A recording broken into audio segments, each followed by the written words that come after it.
জাতীয় সংসদ নির্বাচন ও গণভোটকে সামনে রেখে বাংলাদেশের নিরাপত্তা পরিস্থিতি নিয়ে সতর্কতা জারি করেছে ঢাকায় অবস্থিত মার্কিন দূতাবাস।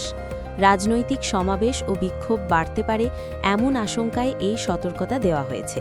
সোমবার দূতাবাসের ফেসবুক পেজে প্রকাশিত সতর্ক বার্তায় বলা হয়, বাংলাদেশ নির্বাচন কমিশনের ঘোষণা অনুযায়ী আগামী 12 ফেব্রুয়ারি জাতীয় সংসদ নির্বাচন ও গণভোট অনুষ্ঠিত হবে। নির্বাচন ঘনিয়ে আসার সঙ্গে সঙ্গে রাজনৈতিক কর্মসূচি আরও ঘন ঘন ও তীব্র হতে পারে। সতর্কবার্তায় আরও উল্লেখ করা হয়, শান্তিপূর্ণ উদ্দেশ্যে শুরু হওয়া বিক্ষোভও হঠাৎ সহিংসতার রূপ নিতে পারে। এই পরিস্থিতিতে বড় ধরনের জনসমাবেশ ও বিক্ষোভ এড়িয়ে চলতে এবং সর্বোচ্চ সতর্কতা অবলম্বনের আহ্বান জানানো হয়।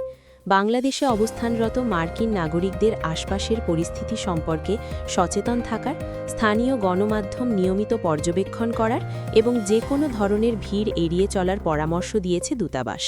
এছাড়াও জরুরি প্রয়োজনে ঢাকায় অবস্থিত মার্কিন দূতাবাস বা যুক্তরাষ্ট্রের কনসুলার অ্যাফেয়ার্স বিভাগের সঙ্গে যোগাযোগ করার আহ্বান জানানো হয়।